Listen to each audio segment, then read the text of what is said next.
நம்ம மிகப்பெரிய வெற்றிகளை அடையணும், மிகப்பெரிய சாதனையாளரா மாறணும் அப்படின்னா என்னங்க பண்ணணும்? அப்போ நமக்கு ஏதாவது ஒரு விஷயத்துல திறமை இருக்கணும்.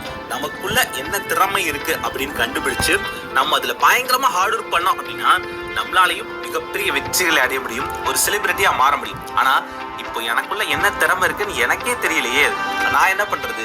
அதே மாதிரி நான் ஒன்னும் மிகப்பெரிய வெற்றிகள்லாம் அடையணும்னு ஆசைப்படல. ஒரு ஆவரேஜான வாழ்க்கை வாழக்கூடிய மனிதர்களை விட ஒரு மேம்பட்ட வாழ்க்கையை நான் வாழணும் அப்படின்னு தான் ஆசைப்படுறேன். அப்படின்னு நீங்க நினைச்சீங்க அப்படின்னா கண்டிப்பா அதை அடைய முடியும். இப்ப நான் சொல்ல போற இந்த அஞ்சு விஷயத்தை நீங்க ஃபாலோ பண்ணாலே போதும், கண்டிப்பா சராசரி வாழ்க்கை வாழக்கூடிய மனிதர்களை விட ஒரு மேம்பட்ட வாழ்க்கையை உங்களால வாழ முடியும். இந்த 5 விஷயத்தை ஃபாலோ பண்றதுக்கு உங்களுக்கு பெருசா திறமையெல்லாம் இருக்கணும்னு அவசியமே இல்லை. ரொம்ப ரொம்ப ஈஸியான விஷயம் தான். இப்ப நான் சொல்ல போற இந்த 5 ஸ்கில்ஸை மட்டும் நீங்க லைஃப்ல தொடர்ந்து ஃபாலோ பண்ணுங்க, கண்டிப்பா உங்களாலையும் ஒரு வெற்றிகரமான வாழ்க்கையை வாழ முடியும்.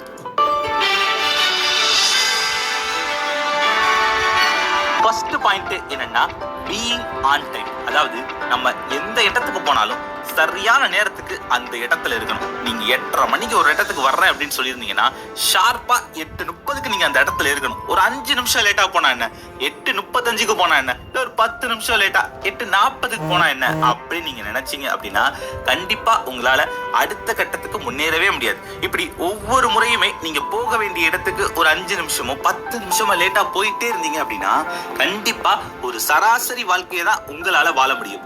8:30 மணினா 8:30 மணிக்கு நீங்க அந்த இடத்துல இருக்கணும். எனக்கு தெரிஞ்ச ஒரு பிசினஸ் மேன் ஒருத்தர் இருக்காரு. அவரு நம்ம கால் பண்ணும்போது எப்போதும் பிஸியா தான் இருப்பாரு. அவர் என்ன விஷயம் அப்படி கேட்டு நான் திரும்ப உங்களுக்கு 11:20 கூப்பிடுறேன், இல்ல திரும்ப உங்களுக்கு 11:40 கூப்பிடுறேன் அப்படின்னு ஒரு டைம் சொல்லுவார். அவர் என்ன டைம் சொன்னாரோ சரியா அந்த டைத்துக்கு கால் பண்ணுவார். 11:20னா 11:20, 11:40னா 11:40க்கு அவர்கிட்ட இருந்து துல்லியமா கால் வரும். அவ்வளவு துல்லியமா அவர் டைம் ஃபாலோ பண்ணுவார். அதனாலதான் இன்னைக்கு அவர் மிகப்பெரிய பிசினஸ் மேனா இருக்காரு. நம்ம கரெக்டான டைம்ல இருக்கிறது அப்படிங்கிறது ரொம்ப ரொம்ப ஒரு ஈஸியான விஷயம் தான். ஆனா நிறைய பேர் இந்த டைமை கரெக்டா ஃபாலோ பண்றதே இல்லை. அதனாலதான் அவங்க சராசரி வாழ்க்கைக்கும் கம்மியான வாழ்க்கையை வாழ்ந்துகிட்டு இருக்காங்க. அதே மாதிரி எப்போதுமே நீங்க இந்த டைமை கரெக்டா ஃபாலோ பண்ணுங்க. காலையில நான் 5:40க்கு எந்திரிப்பேன் அப்படின்னா சரியா 5:40க்கு நீங்க எந்திரிச்சிடணும். நான் 1:30 மணிக்கு சாப்பிடுவேன் அப்படின்னா கரெக்டா 1:30க்கு சாப்பிட ஆரம்பிங்க.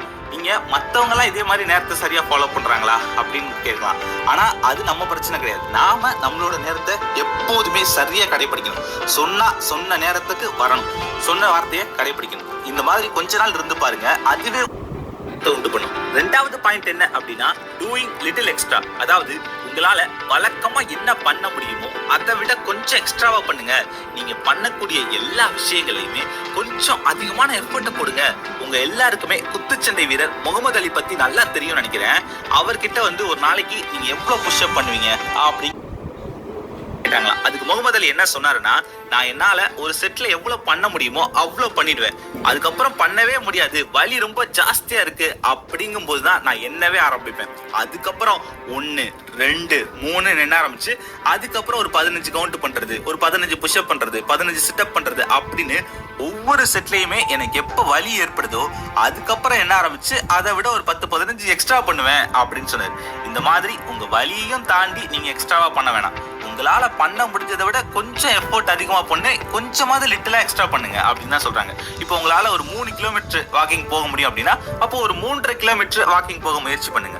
உங்களால 1 நிமிஷம் கண்டினியூவா ஸ்கிப்பிங் பண்ண முடியும் அப்படின்னா அப்போ ஒரு 1.5 நிமிஷம் ஸ்கிப்பிங் பண்ண ட்ரை பண்ணுங்க. இது மட்டும் இல்ல, நீங்க டெய்லி என்னென்ன ஆக்டிவிட்டிஸ் பண்றீங்களோ அதுல நீங்க வழக்கமா பண்றதை விட இன்னும் கொஞ்சம் ஒரு எக்ஸ்ட்ராவா எஃபோர்ட் போட்டு கொஞ்சம் எக்ஸ்ட்ராவா பண்ண ட்ரை பண்ணுங்க. இப்படி பண்ண ஆரம்பிச்சீங்கனாலே அதோட ரிசல்ட்டை கூடிய சீக்கிரத்துல நீங்க கண் கூட பாப்பீங்க.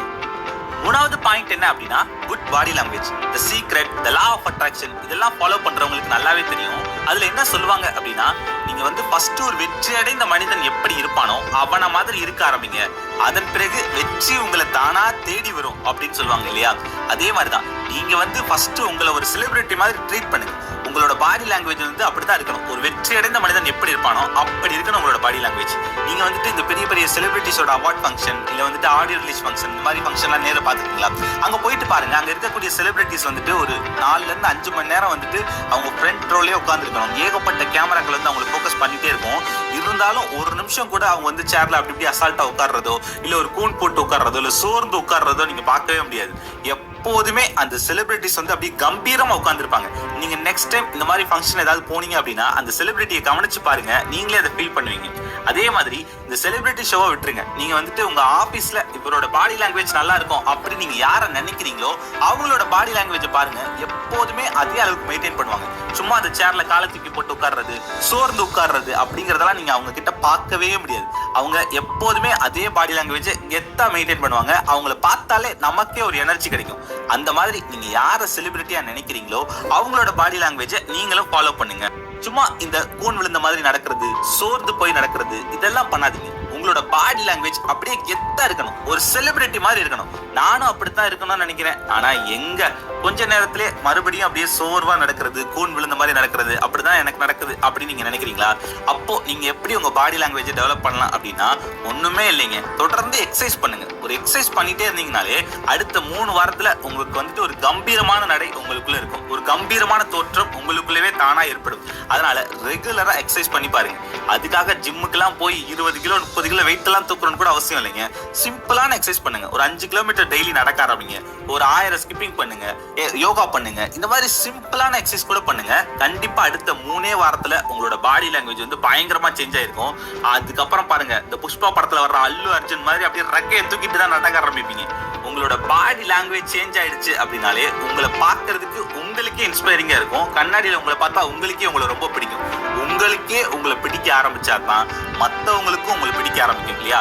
அதனால இந்த பாடி லாங்குவேஜ்ல வந்து கொஞ்சம் ஃபோக்கஸ் பண்ணுங்க. 4வது பாயிண்ட் என்ன அப்படின்னா பாசிட்டிவ் ஆட்டிடியூட். அதாவது எப்போதுமே ஒரு பாசிட்டிவான மைண்ட் செட்டோட இருக்கிறது. எனக்கெல்லாம் எப்போதுமே நல்லதே நடக்கும் அப்படின்ற ஒரு பாசிட்டிவான மைண்ட் செட் உங்ககிட்ட இருக்கணும். ஆனா இன்னைக்கு உலகத்துல 100க்கு 80 பேரு ஒரு பயத்தோடயே தான் வாழ்றாங்களாம். ஒவ்வொரு நாளுமே பயத்தோட தான் அந்த நாளையே தொடங்குறாங்களாம். ஒருவேளை இப்படி நடந்துருமோ, ஒருவேளை அப்படி நடந்துருமோ அப்படின்ற பயத்தோடயே வாழ்றாங்க. அதனாலதான் அவங்க தேவையில்லாத விஷயங்களை கவர்ந்து இழுக்கிறாங்க.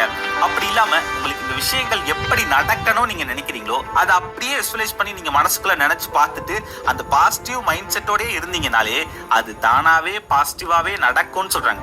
எனக்கு தெரிந்த ஒரு நண்பர் வந்துட்டு காலையில எழுந்த உடனே இன்னைக்கு நாள் எப்படி இருக்கணும் அப்படின்னு மனசுக்குள்ளேயே பாசிட்டிவா ஒரு 10 நிமிஷம் சோஃபால உட்கார்ந்து எண்ணி பாப்பாராம். அவர் காலையில எழுந்ததுமே பேட்மிண்டன் விளையாட போவாரு. அதுல இன்னைக்கு நான் வந்து எந்த மாதிரி ஷாட் எல்லாம் அடிக்கணும், டக்குன்னு வந்து இப்படி ஒரு ஸ்மாஷ் அடிக்கணும், டக்குன்னு வந்து இப்படி ஒரு ஷாட் அடிக்கணும் அப்படின்னு மனசுக்குள்ளே யோசிச்சு பார்ப்பாராம். அதுக்கப்புறம் டிராபிக்ல மாட்டாம நான் இன்னைக்கு கார்ல எப்படி ஆபீஸ் போறேன் அப்படின்னு யோசிச்சு பார்ப்பாராம். அதன் பிறகு இன்னைக்கு நான் ஆபீஸ்ல ஒரு பிரசன்டேஷன் கொடுக்க போறேன், ஒரு கால் அட்டன் பண்ண போறேன், அதுல வந்துட்டு என்னை எல்லாருமே பாராட்டணும் அப்படின்ற மாதிரி யோசிச்சு பார்ப்பாராம். அடுத்து அவர் என்னென்ன வேலைகள் பார்க்கணும்னு நினைக்கிறாரோ அது எல்லாமே குறிச்ச நேரத்துக்கு முன்னாடியே நம்ம பண்ணிட்டோம், இவ்வளவு ஷார்ட் டைம்ல நம்ம இதை பண்ணி முடிச்சிட்டோம் அப்படின்னு மனசுக்குள்ள யோசிச்சு பார்ப்பாராம். அதுக்கப்புறம் வீட்டுக்கு வந்து ஃபேமிலியோட டைம் ஸ்பெண்ட் பண்றத யோசிச்சு பார்ப்பாராம். இந்த மாதிரி அவருக்கு அன்றைய தினத்துல என்னென்ன வேலைகள் இருக்கோ அது எல்லாமே ரொம்ப பாசிட்டிவா நடந்த மாதிரியே மனசுக்குள்ள எண்ணி பார்ப்பாராம். அதே சமயம் சப்போஸ் அதுல ஏதாவது அவர் நினைச்ச மாதிரி நடக்கலைன்னா கூட திரும்ப அது நைட்டு வந்து மனசுக்குள்ள அது நடந்த மாதிரி பாசிட்டிவா நடந்த மாதிரி எண்ணி பார்ப்பாராம். படுத்துட்டு திரும்ப மறுநாள் காலையில அது பாசிட்டிவா நடக்கும்னு எண்ணி பார்ப்பாராம். காலையில அது தானாவே நடக்கும் அப்படின்றாராம்.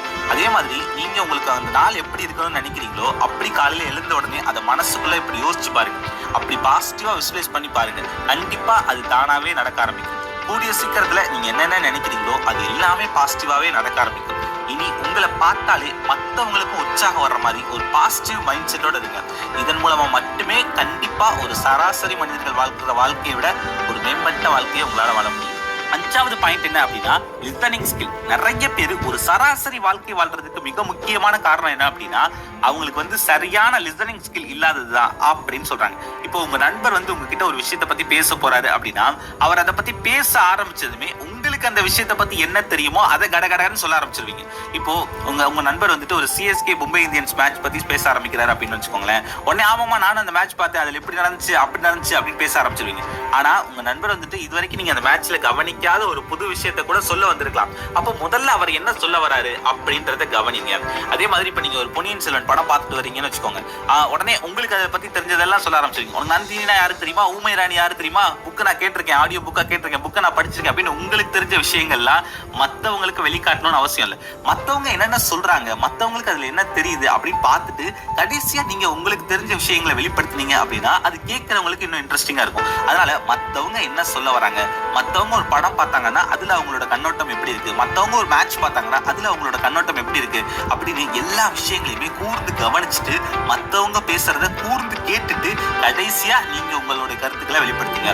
இந்த மாதிரி சின்ன சின்ன விஷயங்கள்ல நீங்க கூர்ந்து கவனிக்கும் போது பெரிய விஷயங்களையும் தானாவே ஆழ்ந்து கூர்ந்து கவனிக்க ஆரம்பிப்பீங்க, கூர்ந்து கேட்க ஆரம்பிப்பீங்க. அதன் மூலமா உங்களுக்கு நிறைய நன்மைகள் கிடைக்கும். அதனால இனி மத்தவங்க என்ன பேசுறாங்கன்றத கூர்ந்து கவனிச்சு கேட்க ஆரம்பிங்க. அப்பதான் உங்களோட லிசனிங் ஸ்கில் தொடர்ந்து இம்ப்ரூவ் ஆகும். அவ்வளவுதாங்க. இதுதான் இந்த 5 ஸ்கில். இந்த 5 விஷயங்களை பண்றதுக்கு உங்களுக்கு பெரிய திறமையெல்லாம் இருக்கணும்னு அவசியம் இல்லை. இந்த 5 விஷயங்களை நீங்க தொடர்ந்து லைஃப்ல ஃபாலோ பண்ணாலே கண்டிப்பா உங்களுக்குள்ள ஒரு மாற்றத்தை எதிர்பார்ப்பீங்க. இப்போ ஒரு சின்ன recap. First point being on time, சரியான நேரத்துக்கு எல்லாத்தையுமே பண்ணணும். ரெண்டாவது பாயிண்ட் என்னன்னா டூயிங் லிட்டில் எக்ஸ்ட்ரா, நம்மளால பண்ண முடிஞ்சதை விட கொஞ்சம் அதிகமான எஃபோர்ட் போட்டு எல்லா விஷயங்களையும் பண்ணணும். மூணாவது பாயிண்ட் குட் பாடி லாங்குவேஜ், நம்ம பாடி லாங்குவேஜ் ஒரு செலிபிரிட்டி போல ஒரு தோரணையா இருக்கணும். நாலாவது பாயிண்ட் பாசிட்டிவ் ஆட்டிடியூட், எப்போதுமே பாசிட்டிவ் மைண்ட் செட்டோட இருங்க. உங்களை பார்த்தாலே மத்தவங்களுக்கு ஒரு எனர்ஜி வரணும். அஞ்சாவது